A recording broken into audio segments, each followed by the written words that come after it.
नमस्कार दोस्तों, स्वागत है आपका आप स्टडी के डिजिटल लर्निंग प्लेटफॉर्म पर। मैं ओम प्रकाश यादव लेकर आया हूँ एसएससी जीडी का मैथ में नया सेशन।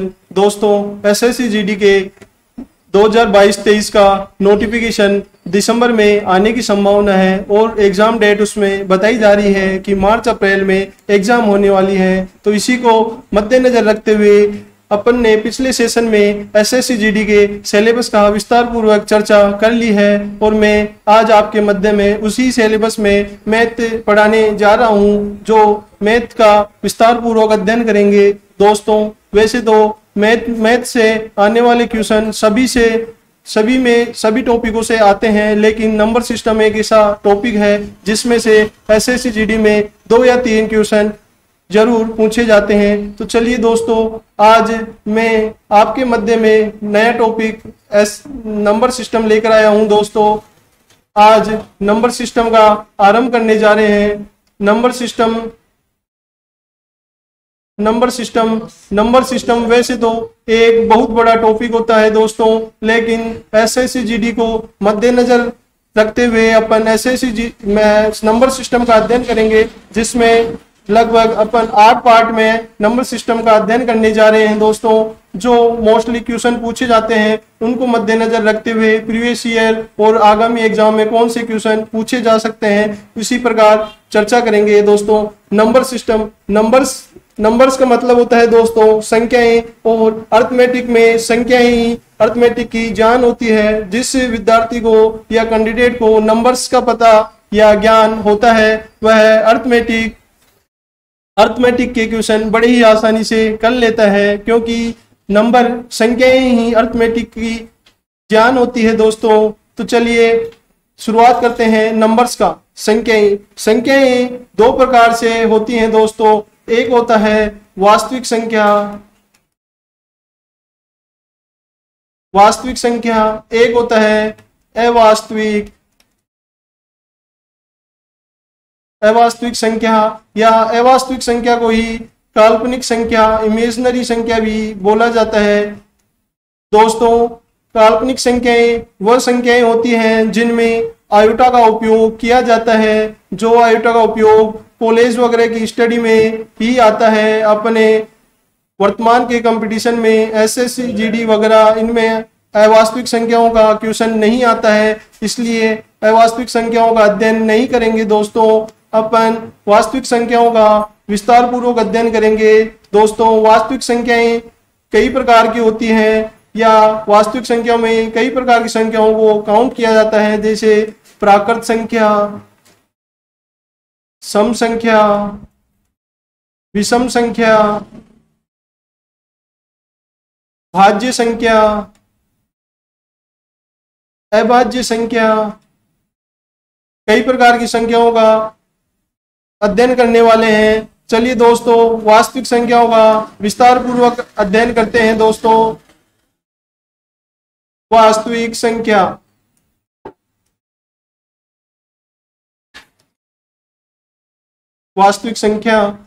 संख्या में सबसे पहले देखने वाले हैं कि प्राकृत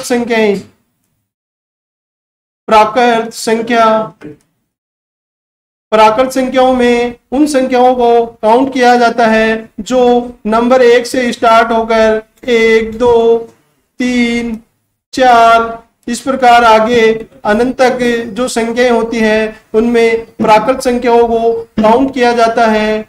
आगे देखते हैं दोस्तों सम संख्या वो संख्या होती है जिस संख्या में 2 का पूरा भाग जाता है। दोस्तों, वो संख्या सम संख्या होती है। 2 का पूरा भाग जाने से मतलब है कि अपन को भाजकता के नियम भी आने चाहिए। तो चलिए दोस्तों देखते हैं 2 की भाजकता का नियम क्या होता है। दोस्तों, जिस संख्या का इकाई का अंक 0, 2, 4, 6, 8 में से हो तो उस संख्या में 2 का पूरा भाग जाएगा। दोस्तों, चलिए दोस्तों 3 की भाजकता का नियम भी देख लेते हैं। 3 की भाजकता का नियम क्या होता है। दोस्तों, 3 की भाजकता का नियम में जो संख्या दी गई होती है उसके अंकों का योग कर लिया जाता है। अंकों का योग बटे 3। इससे तात्पर्य है कि संख्या का योग करने के बाद उस संख्या के योग में यदि 3 का भाग जा रहा है दोस्तों तो वह 3 से भाज्य होगी दोस्तों। इसी प्रकार 4, 8 का भाजकता का नियम देखेंगे। 4 से भाजकता का नियम से है कि संख्या के लास्ट 2 डिजिट में कोई भी संख्या दी गई है दोस्तों, जैसे 432, तो देखेंगे कि 4 से भाज्य है या नहीं, तो इसके लास्ट 2 डिजिट में 4 का भाग देंगे और यदि भाग पूरा पूरा चला जाएगा तो 4 से भाज्य होगा। और 8 की भाजकता का नियम क्या है दोस्तों, जिस संख्या में दी गई संख्या में यदि 3 अंकों लास्ट के 3 डिजिट में यदि 8 का भाग जा रहा है दोस्तों तो वह संख्या पूरा पूरा भाग जाएगा, तो वह 8 से भाज्य होगी। इसी प्रकार 5 की भाजकता का नियम क्या होता है दोस्तों, इकाई का अंक 0 और 5 होगा, उस संख्या में 5 का पूरा पूरा भाग जाएगा दोस्तों। इसी प्रकार आगे 9 का भाजकता का नियम देखते हैं। 9 की भाजकता का नियम क्या होता है दोस्तों कि दी गई संख्या के सभी अंकों का योग करने के बाद उस संख्या के योग में यदि 9 का पूरा पूरा भाग जाएगा दोस्तों तो वह भी 9 से भाज्य होगी दोस्तों। और अब देखते हैं 11 की भाजकता का नियम। 11 की भाजकता का नियम देखते हैं दोस्तों कि दी गई संख्या के क्रमागत संख्याओं का अंतर या तो 0 होना चाहिए या अंतर में 11 का भाग जाना चाहिए दोस्तों। जैसे देखते हैं अपन 121, एक संख्या ले ली 121, इसमें क्रमागत संख्या 2 हो गई और इसकी क्रमागत 2, तो 2 - 2 0 हो गया दोस्तों, तो इसमें 11 का भाग आसानी से चला जाएगा दोस्तों। इस प्रकार बड़ी से बड़ी संख्या भी देख सकते हैं कि बड़ी से बड़ी संख्या का पता कर सकते हैं कि 11 से विभाजित है या नहीं। जैसे एक संख्या लेते हैं दोस्तों 1331, 11 से भाज्य ही नहीं। देखते हैं क्रमागत संख्या 1 और 3 का योग हो गया 4 और 3 और 1 का योग हो गया 4, तो 4 - 4 बराबर 0 हो गया दोस्तों। 0 होने से तात्पर्य है कि यह संख्या 11 से विभाजित है। इस प्रकार मैंने सभी संख्याओं के मुख्य भाजकता के नियम बता दिए हैं दोस्तों। चलिए अब देखते हैं सम संख्या। तो सम संख्या के बारे में मैंने बताया आपको दोस्तों कि सम संख्या वे संख्याएं होती हैं जिनमें 2 का पूरा पूरा भाग जाता है, जैसे 2, 4, 6, 8, 10, ये सभी ऐसे आगे इसी प्रकार की सभी संख्याएं सम संख्याएं होती है दोस्तों। चलिए दोस्तों आगे संख्याओं की तरफ बढ़ने से पहले मैं आपको बता देना चाहता हूं कि जैसे अपन ने अभी तक पढ़ चुका प्राकृत संख्या,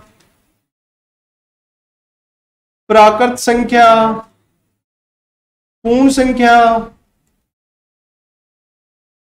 संख्या और पूर्णांक संख्या, इनके मध्य में संबंध देखते हैं दोस्तों कि सभी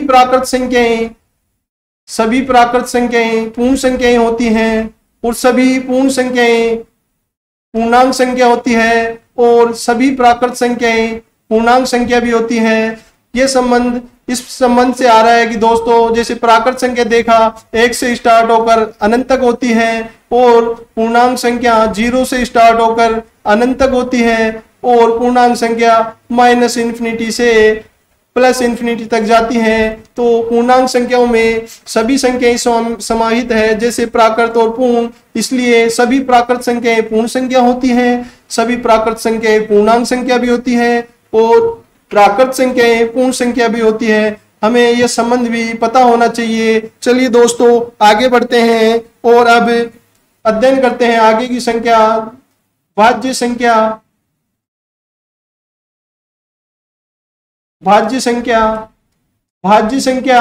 वे संख्याएं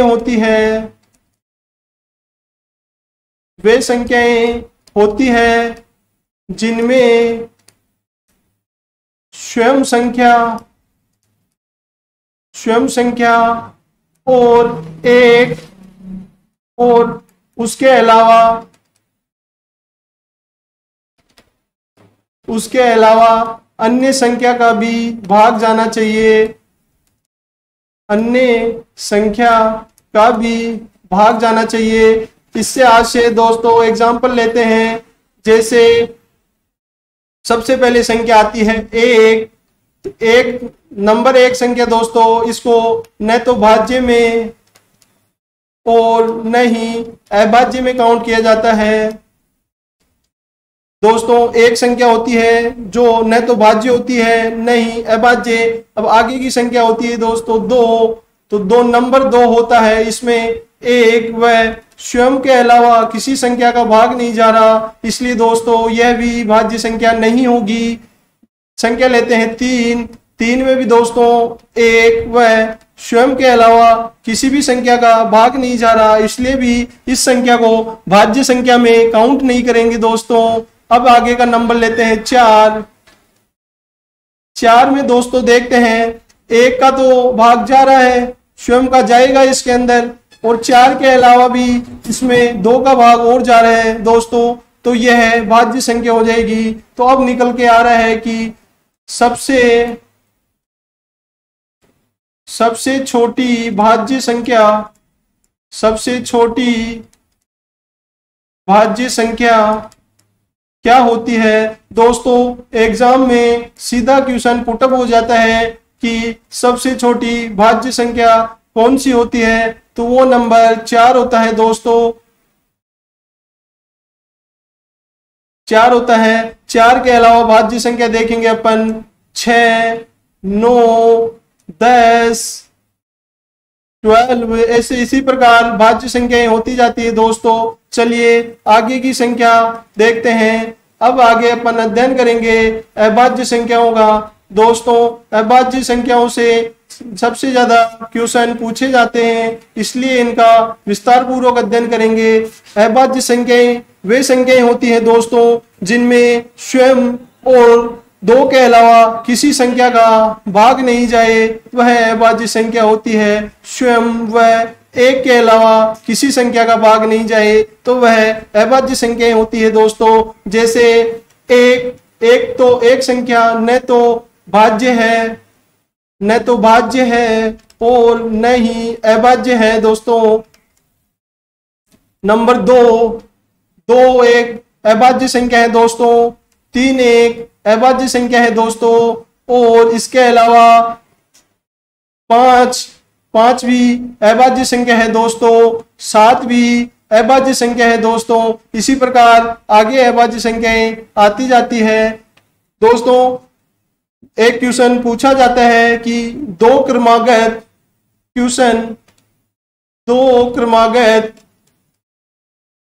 अभाज्य संख्याएं कौन सी होती हैं। अभाज्य संख्याएं कौन सी होती हैं, तो दोस्तों ये क्वेश्चन सीधा ही एग्जाम में देखने को मिल जाता है कि दो क्रमागत अभाज्य संख्याएं कौन सी होती हैं। तो दोस्तों हमें पता है कि 2 और 3 यह क्रमागत अभाज्य संख्या है। एक क्वेश्चन और पूछा जाता है दोस्तों कि एक क्वेश्चन और पूछा जाता है एग्जाम में कि कौन सी संख्या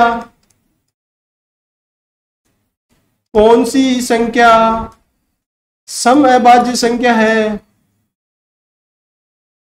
कौन सी संख्या सम अभाज्य संख्या होती है। तो दोस्तों हमें पता है कि नंबर 2 होता है जो सम भी होता है, नंबर 2 सम भी होता है और नंबर 2 अभाज्य भी होता है। तो इस क्वेश्चन का आंसर हो जाएगा दोस्तों 2, क्योंकि नंबर 2 सम के साथ साथ अभाज्य भी है, और एग्जाम में क्वेश्चन सीधा पुटअप हो जाता है कि कौन सी संख्या सम अभाज्य संख्या है। दोस्तों चलिए और इसका विस्तार पूर्वक अध्ययन करते हैं और देखते हैं कि अभाज्य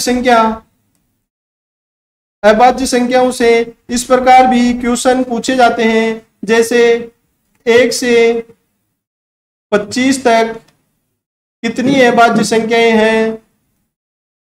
1 से 50 तक कितनी अभाज्य संख्याएं हैं दोस्तों। 1 से 75 तक कितनी अभाज्य संख्याएं हैं दोस्तों। 1 से 100 तक कितनी अभाज्य संख्या है दोस्तों। इस प्रकार भी क्वेश्चन सीधे पुटअप हो जाते हैं। तो हमें पता होना चाहिए दोस्तों 1 से 25 तक 9 अभाज्य संख्याएं होती है 1 से 50 तक, 15 अभाज्य संख्याएं होती है 1 से 75 तक, 21 अभाज्य संख्याएं होती है 1 से 100 तक, 25 संख्याएं अभाज्य संख्याएं होती हैं। यह भी हमें याद होना चाहिए दोस्तों कि क्वेश्चन एग्जाम में सीधे पुटअप होते हैं। चलिए दोस्तों आगे देखते हैं। जैसे एग्जाम में क्वेश्चन पूछा गया कि 60 से 70 के मध्य कितनी अभाज्य संख्याएं होती हैं, अभाज्य संख्याएं होती हैं। दोस्तों काउंट करेंगे कितनी अभाज्य संख्याएं होती है। 60 से 70 ये तो छोटा संख्या पूछी गई है, तो इसका तो बड़ी आसानी से सोल्व कर सकते हैं। जैसे 61 में 1 और 61 के अलावा किसी संख्या का भाग नहीं जाता। इसके अलावा 62 भाज्य है, 63 भाज्य है, 4 5 6 7 67 यह भी एक अभाज्य संख्या है। इसके अलावा 68 69 70 कोई भी अभाज्य संख्या नहीं है। अर्थात 60 से 70 के मध्य 2 संख्याएं ही अभाज्य संख्याएं होती है। दोस्तों इस प्रकार के क्वेश्चन भी पूछे जाते हैं। चलिए दोस्तों आगे चलते हैं और देखते हैं कि अगला क्वेश्चन एग्जाम के अंदर एक ऐसा क्वेश्चन भी बड़ा ही पूछा जाता है। जैसे कोई 4 संख्या दे दी जाती है दोस्तों, फिर उनमें पूछा जाता है कि कौन सी भाज्य संख्या है और कौन सी अभाज्य संख्या है। चलिए दोस्तों इस प्रकार के क्वेश्चनों को हल करने का एक शानदार ही मेथड समझाता हूं। जैसे अब क्वेश्चन अपन ने संख्या ले ली 101, तो 101 बताना है दोस्तों कि यह भाज्य है या अभाज्य है। तो इसके लिए सबसे पहले देखेंगे कि 101 से छोटा वर्गमूल संख्या कौन सी होती है, पूर्ण वर्गमूल संख्या कौन सी होती है। जैसे दोस्तों इससे छोटी हो गई 100, और 100 किसका किसका वर्ग होता है दोस्तों, 10 का। तो अब देखेंगे कि इस 10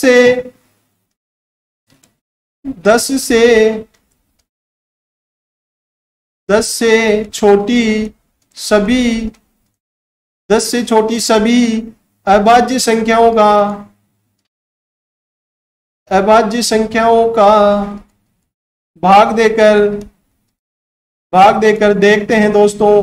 यदि उन अभाज्य संख्याओं में किसी एक संख्या का भाग चला जाएगा तो 101 भाज्य हो जाएगी, और यदि भाग नहीं जाता तो यह अभाज्य हो जाएगी। तो मैं आपको बता चुका हूं दोस्तों कि 10 से छोटी कितनी अभाज्य संख्याएं होती है। जैसे 2 3 5 7 9 भाज्य है और 10 भी भाज्य है। तो देखेंगे इन 4 संख्याओं का भाग देकर देखेंगे। मैंने आपको अभी भाजकता के नियम भी समझा चुका हूं। तो अब देख सकते हैं बड़ी आसानी से 101 में 2 का भाग नहीं जाएगा, क्योंकि 2 का भाजकता का नियम होता है दोस्तों इकाई का अंक 2 4 6 8 में से होगा तो ही भाग जाएगा, अन्यथा 2 का भाग नहीं जाएगा। इसका इकाई का अंक 1 है दोस्तों, तो इसमें 2 का भाग नहीं जाएगा। अब देखते हैं 3 की भाजकता का नियम देखा दोस्तों कि अंक संख्या के अंकों का योग में यदि 3 का भाग जाता है तो वह भाज्य होगी, अन्यथा अभाज्य। अंकों का योग 2 हो गया दोस्तों, 2 में 3 का भाग नहीं जाता है, इसलिए इसका 3 का भाग भी नहीं जाएगा दोस्तों। 5 की भाजकता का नियम देखा दोस्तों। 5 की भाजकता का नियम होता है इकाई का अंक 0 और 5, तो इसका इकाई का अंक 1 है, तो 5 का भी भाग नहीं जाएगा। और 7 का देखते हैं दोस्तों, 7 का भाग भी इसमें नहीं जा रहा, क्योंकि 7 एकम 7 3 7 7 चौक 28 में पूरा भाग नहीं जा रहा, तो 7 का भी भाग नहीं जा रहा। अर्थात यह 101 संख्या है, अभाज्य संख्या है, क्योंकि इसमें 2 3 5 7 या 10 से छोटी सभी अभाज्य संख्याओं का भाग नहीं जा रहा। तो इसको बड़ी आसानी से बता सकते हैं कि यह एक अभाज्य संख्या है दोस्तों। चलिए दोस्तों अब आगे बढ़ते हैं और देखते हैं संख्याएं, दशमलव संख्याएं।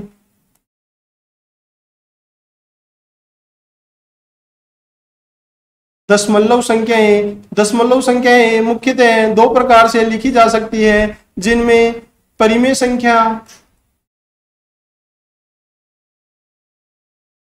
संख्या परिमेय संख्याएं वे संख्याएं होती हैं जिनको P अपॉन Q के रूप में लिखा जा सके, लेकिन Q डज नॉट इक्वल 0 हो। इससे आशय है कि Q का मान 0 नहीं होना चाहिए या हर के अंदर हर के नीचे 0 नहीं होना चाहिए दोस्तों। तो इनके एग्जाम्पल भी देख लेते हैं दोस्तों। जैसे 5 एक परिमेय संख्या है, क्योंकि 5 को 5/1 के फॉर्म में लिख सकते हैं 5/1 के फॉर्म में लिख सकते हैं और P अपॉन Q के रूप में लिखी जा सकती है।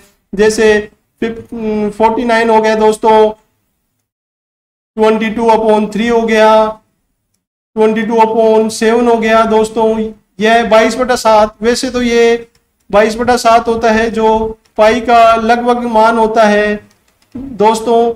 22/7 को तो परिमेय संख्या में काउंट किया जाता है, जबकि अपरिमेय संख्या वे संख्याएं होती हैं जिनका प्रॉपर वर्गमूल नहीं निकल पाता है, वह संख्याएं अपरिमेय संख्या होती है दोस्तों। जैसे √1 का तो 1 होता है, यह तो परिमेय संख्या में काउंट की जाएगी दोस्तों। जैसे हो गया √2 का प्रॉपर वर्गमूल नहीं निकलता है दोस्तों, तो इसको वर्गमूल आता है 1.414। आगे संख्या होती है √3 का वर्गमूल निकालेंगे तो निकल के आएगा 1.732। √4 का वर्गमूल प्रॉपर होता है 2, तो यह परिमेय संख्या में काउंट किया जाएगा। जो संख्याएं √ के अंदर होगी और इनका प्रॉपर वर्गमूल नहीं होगा, वह सभी संख्याएं अपरिमेय संख्याओं में काउंट की जाएगी दोस्तों। एक मैथ का बड़ा ही चर्चित नाम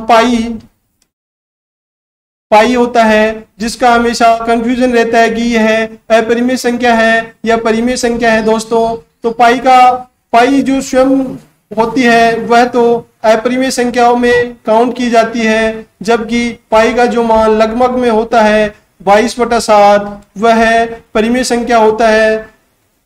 इसमें पाई का एक मान और होता है 3.1414, ऐसे आगे बढ़ता जाता है, तो इसके कारण इसको अपरिमेय संख्याओं में भी काउंट किया जाता है और 22/7 मान के कारण परिमेय संख्याओं में काउंट किया जाता है। यदि सीधा क्वेश्चन आए कि पाई को कौन सी संख्याओं में काउंट किया जाता है, तो यह अपरिमेय संख्या होगी। यदि 22/7 आए तो परिमेय